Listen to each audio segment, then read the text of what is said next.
শুভ সকালের শুভেচ্ছা জানাই আমার সকল মিষ্টি বন্ধুদের। আজ আমাদের গোবরডাঙ্গা সাহাপুর ব্রহ্মসমাজ সংলগ্ন দাসপাড়ায় আজকের আমার রক্ষাকালী মায়ের পুজো। সেই পুজোর উপলক্ষে দেখো আমি গেছি অনুষ্ঠানে, পুজোর মন্দিরে পাশে পুজো যাব না বলে কথা হলো বলো। আর সেখানে গিয়ে আমার মনটা সত্যি খুব ভালো লাগলো, এত সুন্দর লাগছে মাকে। মা তো শুধু আমি মাকে দেখেই আমি হাসি, জানো তোমরা ভাবো দেখে হয়তো আমাকে দেখে ভাবে এ কি মাকে দেখে হাসে কেন, সত্যি সত্যি মায়ের মন্দিরে গিয়ে মাকে দেখে আমি খানিকটা হেসিনি কেন বলো তো, মা তো হাসে, দেখো মার মুখখানা কী সুন্দর হাসছে। ওখান থেকে মাকে দেখে চলে আসলাম বাতাসা মণ্ডপে। এত সুন্দর বাতাসা ছড়ানোর অনুষ্ঠানটা আমার এত ভালো লাগে তোমাদের বলে বোঝাতে পারবো না। যখন ঠাকুর নিয়ে ঢোকে তখন পিছন পিছন আমিও চলে যাই এই বাতাসা কুড়োনোর মানে দেখার জন্য, বা এর লোভে আমার চলে যাই, যে এত ভালো লাগে, আমার খুব ভালো লাগে। আর এই যে বাতাসা কুড়িয়ে প্রসাদ হিসাবে আমরা গ্রহণ করি, এটা সত্যি খুব ভালো ব্যাপার। যে রাস্তা দিয়ে গাড়ি চলছে, প্রচুর লোক যাচ্ছে, থুতু ফেলছে, কত জীবাণু ছড়ানো, সেই রাস্তার ভিতরে বাতাসা কুড়িয়ে নিতে একটা আলাদা আনন্দ। তারপরে চলে আসলাম খাওয়ার টেবিলে, দেখো সবাই খেতে বসে গেছে। এদিকে মাকে ঘরের মণ্ডপে বসিয়ে বলে দিয়েছে তোমরা সবাই প্রসাদ খেতে পারো, তাই সবাই খিচুড়ি ভোগ খেতে বসে গেছে। আর এদের সবার টেবিল দেওয়া হয়ে গেছে, টেবিল দিয়ে সবাই খেতে বসে গেছে। সবাইকে বলা হয়েছে মায়ের প্রসাদ সবাই গ্রহণ করবে এবং বাড়িতে যারা নিতে চাও নিয়ে যাবে। সেই সবাই যারা যারা প্রসাদ খাবে তারা তো খেতেই বসে গেছে, আর যারা নেবে সবাই আছে। তার ভিতর নেওয়ার পাবলিক আমি, যেহেতু আমি কোথাও গিয়ে খাই না, মানে খেতে কেমন লাগে জানি, একদম যেখানে না খেলে নয় সেখানে খাই, আর যেখানে ভাবি বাড়ি নিয়ে এই খাবো সেটা আলাদা আনন্দ। কেন বলো তো, খিচুড়ি ভোগের সাথে একটু বাতাসা নিই, একটু মিষ্টি নিই, আমার খেতে ভালো লাগে। খেতে বসে তো আমার মিষ্টি লাগে, সেটা তোমরা সবাই জানো। আর এখানে তো সেগুলো পাবো না, না আর এখানে চাটনি আছে কিনা আমি জানি না।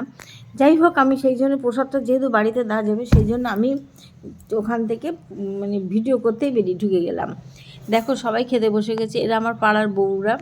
সবাই বলছে যে এদের একটু ভিডিও ফটো তুলতে, কে আবার সামনে এসে দাঁড়ালো রে বাবা।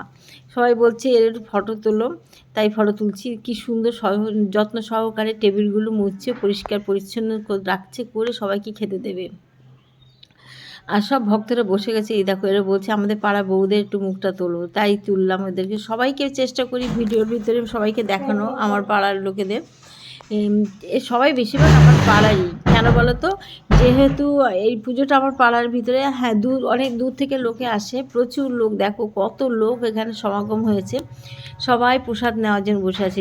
প্রসাদের মেনু হচ্ছে খিচুড়ি, আলুর দম, ওই তলায় মনে হচ্ছে একটু চাটনি আছে, চাটনিটা মনে হয় সবাইকে দেবে না। যাই হোক, খিচুড়ি আর আলুর দমটা হচ্ছে আসল মেনু। আর এই মায়ের মহাপ্রসাদ খেয়ে সবাই সুস্থ হোক, ঠাকুর মায়ের কাছে কামনা করি, মা তুমি সবাইকে ভালো রাখো, সুস্থ রাখো, তোমার এই প্রসাদ খেয়ে যেন সবাই সুস্থ থাকে। কেন চারিদিকে যে অবস্থা, রোগে জর্জরিত, সবাই আমরা জর্জরিত, এই রোগ থেকে মুক্তি যেন পাই তোমার এই মহাপ্রসাদ গ্রহণ করে।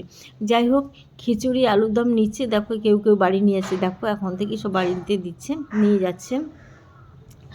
আর এদিকে পাতা পেতে সবাই বসে গেছে, পাতা দেবে এক্ষুনি, ওই গ্লাস নিয়ে দৌড়দৌড়ি করছে, ওই পাতা নিয়েও দৌড়দৌড়ি করছে, পাতা দেবে এক্ষুনি, ব্যাস খেতে বসে গেছে। খিচুড়ি পড়ে গেল পাতে, খিচুড়ি আর আলুর দম।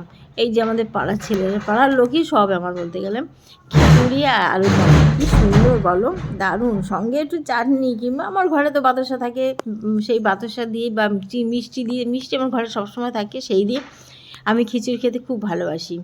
মাংস ভাত আমার ভালো লাগে না, জানো বন্ধুরা, তোমরা বিশ্বাস করো, আমার মাছ মাংস ভালো লাগে না, ডিমও ভালো লাগে না, কিন্তু খিচুড়ি প্রসাদ ভীষণ ভালোবাসি আমি খিচুড়ি খেতে।